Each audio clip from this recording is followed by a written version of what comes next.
Welcome to the Andy Staples Show, and it is almost time for the national championship game.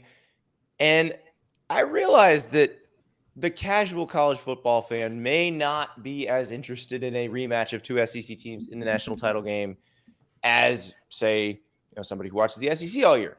But there are good reasons to watch this game, particularly if you are an NFL fan whose team has a high draft pick, because there are some guys that are playing in this game who could be very, very high draft picks. To talk about that, we bring on Dane Brugler, the Athletics draft guru, and we're going to talk about the guys in the national title game. We're going to talk about the QBs in this draft, and my personal favorite question that we will get to at the end: how high can a center go in the NFL draft? Because I think we might set a record this year. So, but Dane, how you doing?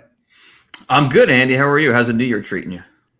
It's wonderful. I got a new pellet smoker, so working through that and trying to decide what I want to do a low and slow smoke on when I get back from the coaches convention, because haven't had time to do anything hefty. So may just go pork butt, easy to start, and then work my way into a brisket. Work my way into a brisket and then see if I can get it right. It's always I don't know. I always feel like just kind of intimidated by brisket, because it's such a glorious piece of meat when you do it right, but it's so easy to get wrong. It's so easy to not get it exactly right. But man, when you get it right, there's nothing better. Well, I tend to leave brisket to the professionals, because I believe that they, you put in your 10,000 hours on brisket and you can do it. I have not. I'm going to Texas this weekend, so I think that I'll probably stumble into some good brisket there, and then that'll stoke the desire to learn to do it more. But you're right. But it's almost like the difference between being a good college player and then ascending to the next level as an NFL player. What a transition! Anybody can.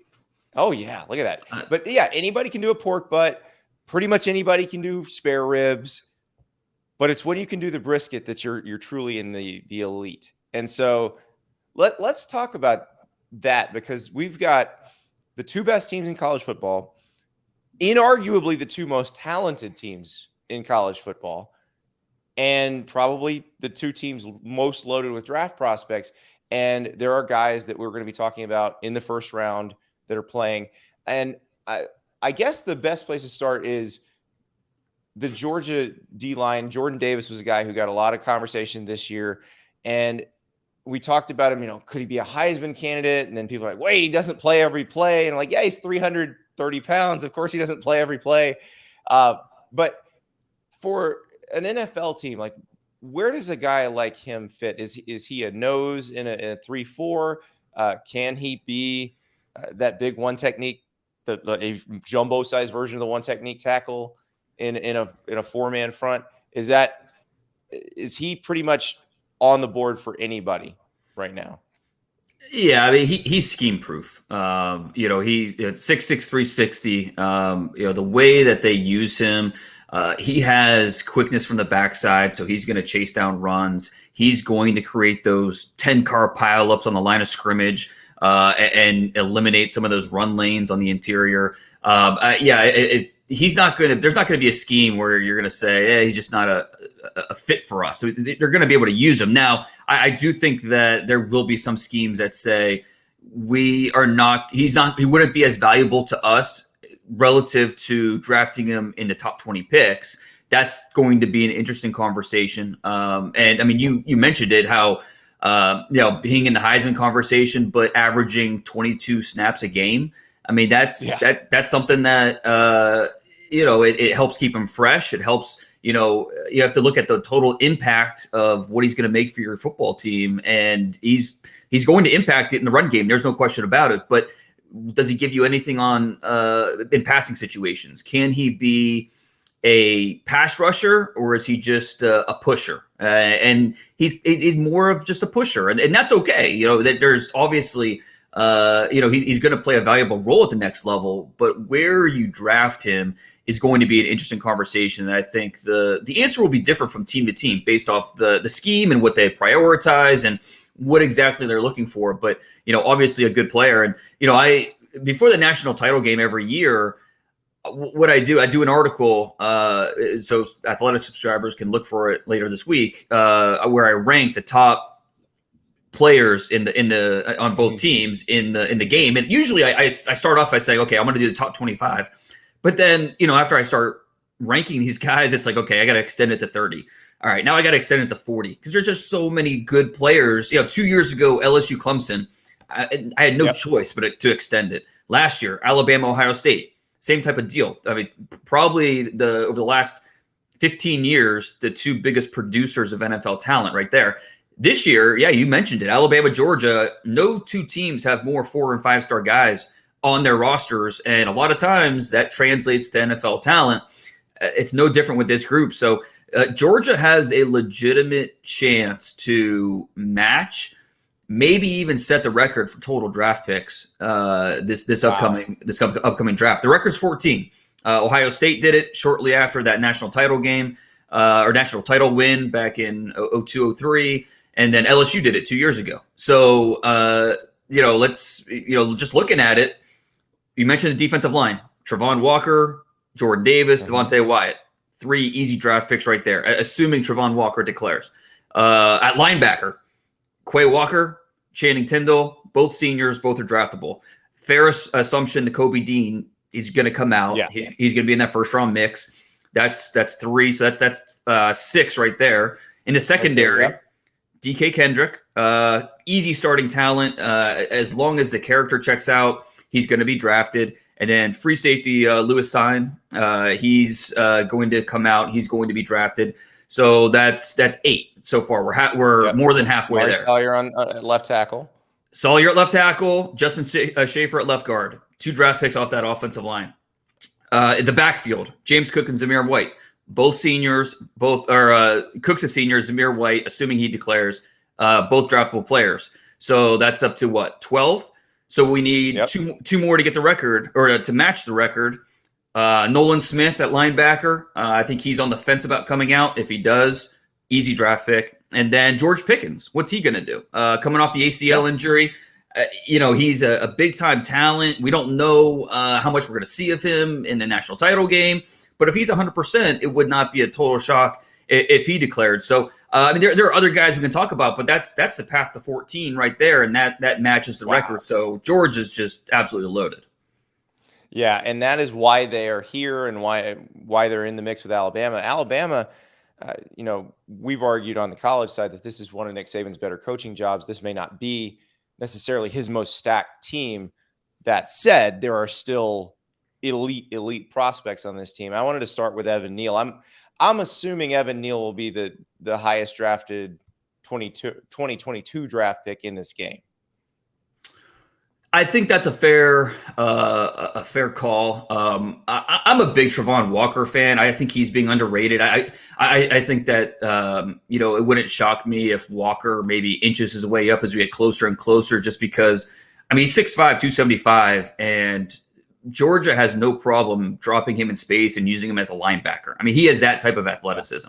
So when you have the length and power to rush off the edge, they'll line him up at nose tackle at times just because he can do it. He can do everything. I do think Travon Walker is going to inch his way up, but I do think that it's fair to say Evan Neal's the favorite to be the first draft pick from this game. And really, this game doesn't have many slam dunk top 15 type of guys, but 15 to 32, second round. It's just dominated by some of these Alabama and Georgia players. Alabama at linebacker with To'o and Christian Harris. Both those guys have a decision to make after this game about whether they're going to go pro or not. Mathis on the defensive line. He could be a top 3 defensive tackle in this class. And I wish we could talk about Will Anderson because he'd be the easy number 1 pick. But obviously, and he will be in 2023. It just come down to the quarterbacks. Who's picking number 1, and if they need a quarterback, and C.J. Stroud and Bryce Young and all that. But he's the easy top non-quarterback prospect if you're eligible. Yeah, that's I had him number 1 on my Heisman ballot. We haven't Smart seen a man. season like that from an edge rusher in a long, long time, and or from a D lineman in general. I mean, Sue had that sort of season as an interior lineman, which is even a little bit harder, I think. But yeah, it's hard to put into context how much of an impact he makes on that defense. But yeah, the Neal thing's interesting to me because I remember seeing Evan Neal in high school. I went to do a story on Daniel Fa'alele, who's now the right tackle at Minnesota. And this was when Daniel was coming over from Australia, hadn't even played a game yet, but already had like 25 offers because he was 6'9", 400 and can move. And so I'm watching Daniel at practice, but the folks at IMG are like, no, this guy has offers from basically every school in the country pointing at Evan Neal. And you watch him move, and it was probably 350, 360 at the time. And it's like, how does somebody that big move that fluidly? Yeah, he's just has such a unique blend of size, quickness, and flexibility. It's just, yeah, it's very, very uncommon. And that helps him really be an impact guy in the passing game in pass protection, but also in the run game, getting out in space and collecting himself on the move. And he's with that length, he's just able to cast a wide net in the run game. He can scoop, he can drive, physical hands at contact. There's a lot you can do with a player like that. And, there are some areas of his game that he needs to clean up. He tends to fall off blocks. He doesn't have the best lateral range in terms of protecting the corner against some elite speed guys.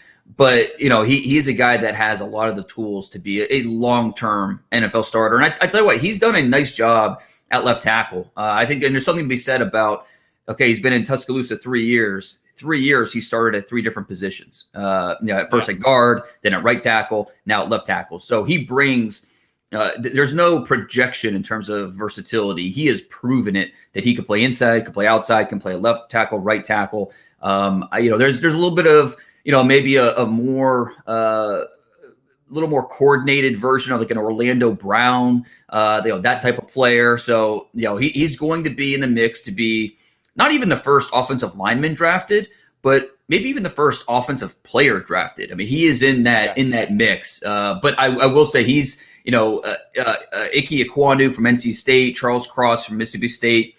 Both those guys are pretty, they're right there with Evan Neal. I don't think it's going to be a consensus in terms of the top tackle this year. Different teams will look at these guys a little bit differently.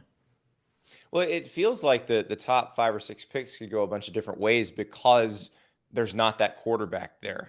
I mean, will it basically come down to how this last week goes and how the draft order gets set, just based on the needs of those teams? Probably in a way. This is just one of those years, and I think it's almost like a disclaimer. It's important for Lions fans, for Jaguars fans, for any team picking top 5, top 7, to maybe just temper their expectations a little bit. This is it's not a great year to be picking top 5 relative to most years. There's no Myles Garrett, there's no Chase Young, there's no Jamar Chase, no Kyle Pitts. The clear-cut, easy, blue chipper, elite prospect at the top. And without those quarterbacks, like you mentioned, that also takes away some of the trade back opportunities. So teams won't be able to get a boatload of picks by moving back. That's just probably not going to happen this year. So, don't get me wrong, they're good players. Kayvon Thibodeau and Hutchinson, and we talked about Evan Neal. These are good players, but I tell you, if we took last year's draft class and brought it to this year, there might not be a player in this class that would be drafted top 10. And, it's, again, these are Thibodeau, Hutchinson, Neal, these Kyle Hamilton, these guys are good players, but they're just not, they're not viewed as the clear-cut elite top 5 no-brainer guys. And so this draft as a whole, I think, is a good draft. It's just missing some of those high-end blue-chip prospects at the top. Yeah, it feels like it's a little deeper, like at the top of the second round through the middle of the third round, that you could get some quality starters there, but the guaranteed stars. And yeah, the Pitts example is great because he was so unique and so different. And of course he was going to go higher than most tight ends get drafted because you don't see anybody like that. there isn't any. When you think about it, there's one, and we'll get to him later. There's one guy at one position where he's just different than anybody else you see, but it's not a very sexy position. So we'll get to that in a second. But let's go to the sexiest position. Let's go to QB. QB1, probably not going to be the number 1 overall pick. May not even be a top 10 pick this year. Yeah. Who would you think? Who are the top 3 candidates right now to be that first QB off the board? And it's tough because these quarterbacks, you could poke holes in all of them. There are guys that are easy to like but hard to love, and that's really the general feeling around the league. Just talking to scouts, talking to people in the NFL, that's how they view them too. It's hard to have just complete conviction with any of these quarterbacks and say, yeah, okay, this is a guy that in the next 2 to 3 years, he's going to be able to lead us to the playoffs. He's going to be a top 15 quarterback in the NFL. It's just hard to really have confidence saying that about any of these five or six quarterbacks at the top. And really, when you look at last year, you could legitimately say that about the top 5 quarterbacks in last year's draft with Lawrence and Lance and Fields and Wilson and Mac Jones. And you could convince yourself that, hey, you know what? This guy, if we put him in our system, we coach him up, we do this and that, he's going to be a winner for us. And that's why all 5 went in top 15 picks. This year, when you look at Matt Corral, he's an easy guy to like because he's a competitor. Everything he does is quick. The movements, the delivery, he's got a big time arm. He's just an easy player to like. There's some Zach Wilson parallels there with just the way they move around. But Corral being in the SEC, he's played some better competition. There's a lot to like about him as a passer, but also as a runner. His mobility is a big part of his game. And so I think Matt Corral right now, I would say is the favorite to be quarterback 1. Hopefully, I know the ankle injury, the x-rays were negative, hopefully no long-term effects. But then after that, Kenny Pickett, coming back for his 5th year, taking advantage of that extra year, you could argue no one made more of a jump this year in terms of draft terms than Kenny Pickett. He was a 4th round pick, 5th round pick last year. Coming back, everything settled down for him. Talking to his former OC, Coach Whipple, just saying how there's no substitute for experience. And that's how he explained Kenny Pickett's rise this year, his improvements. Just seeing the defense, understanding what they were trying to do.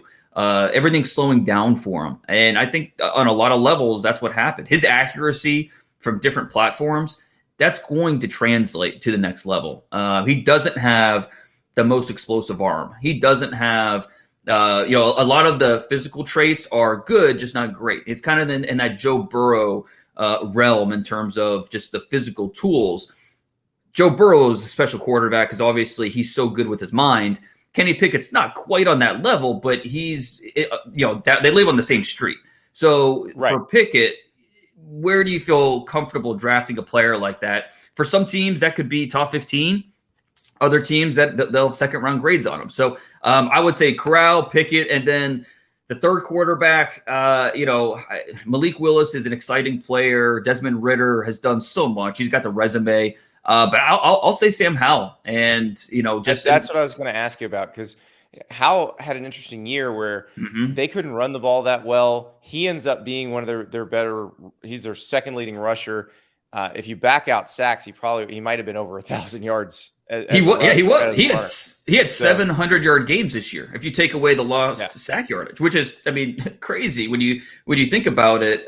But yeah, that offensive identity of that offense changed so much from last year when you take away those 2 running backs, when you take away his top 2 receivers. Just everything they did was very different. And in terms of having that swan song last year and competing for the Heisman and all, it didn't go according to script. But the reasons NFL teams like Sam Howell coming into the year, those reasons are still there. The arm talent, the poise, the mobility.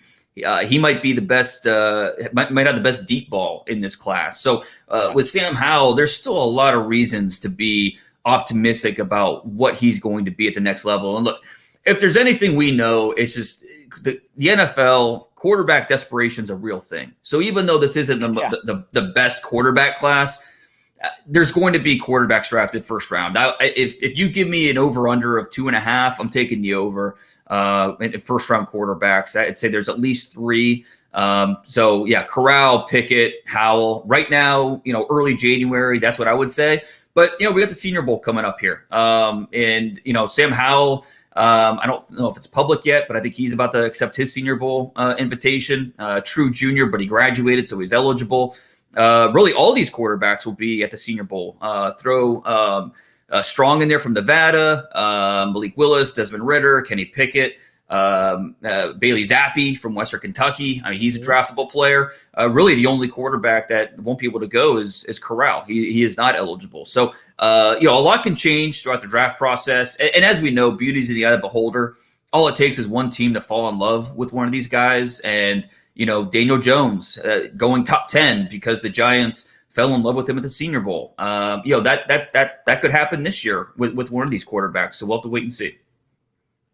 Dave Gettleman falls fast and falls hard, so you don't have to worry. Yeah, don't have to worry about that anymore. But yeah, I am curious to see who, because Malik Willis is the one that, for those who love the traits, they will be standing behind him when he's throwing. They will hear it sizzle out of his hand.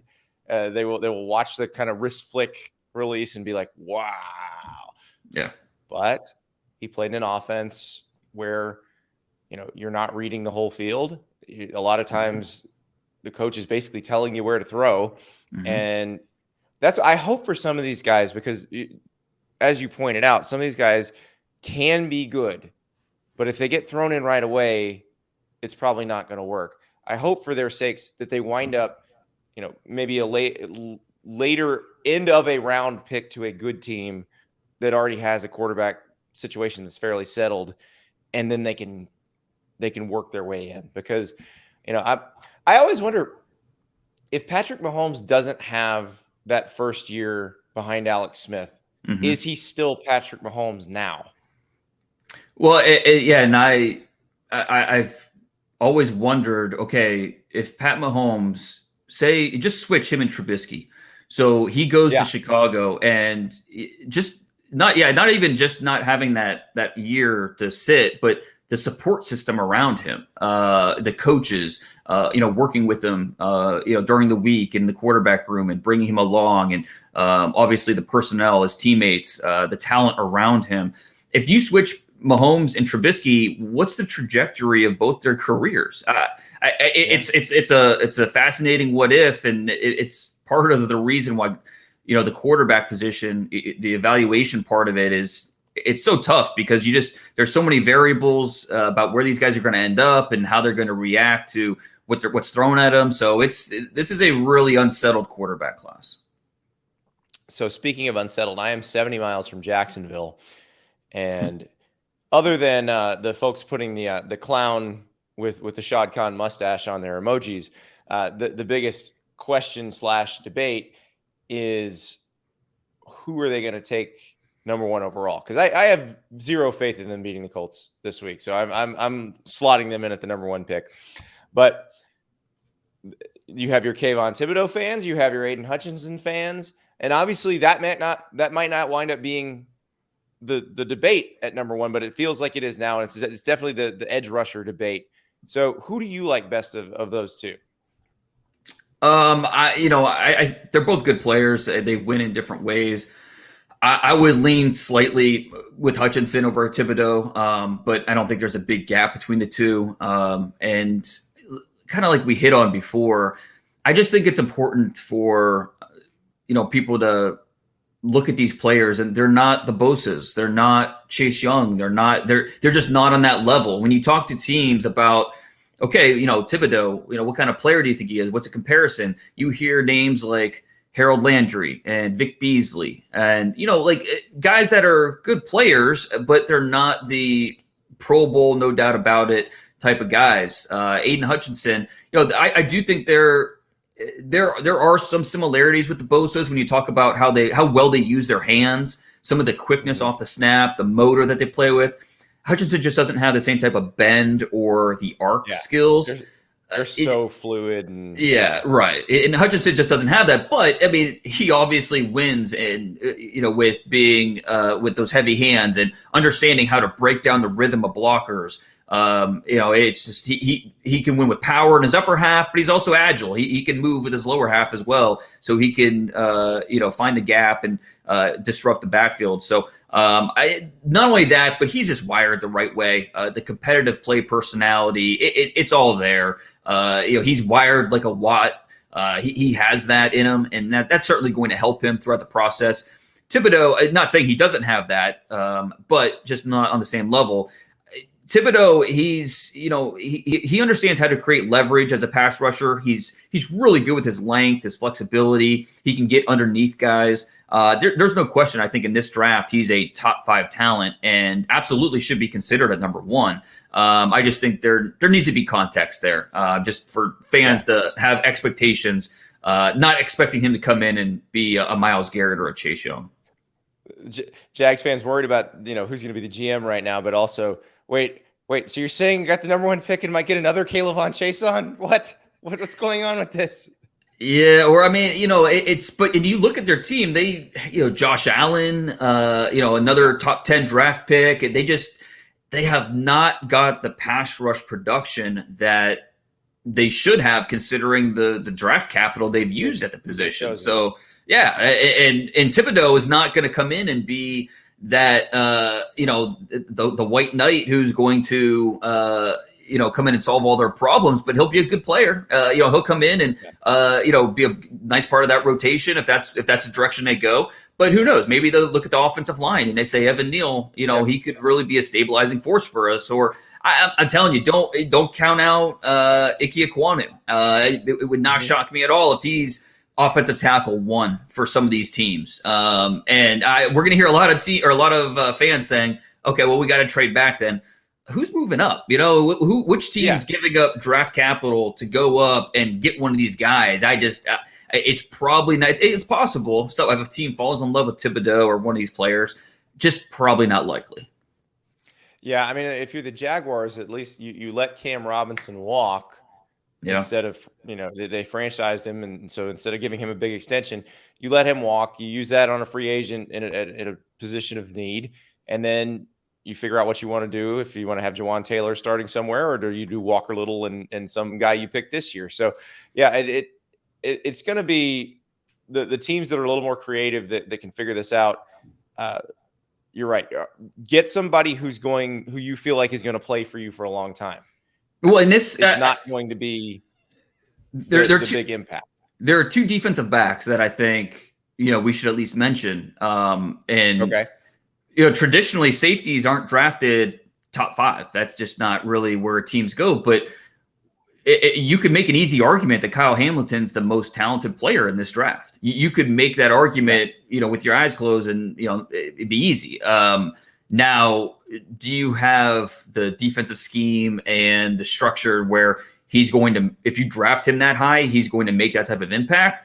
That's debatable, and that's something that teams will have to figure out in war rooms as they debate and draft or put these guys on their draft board.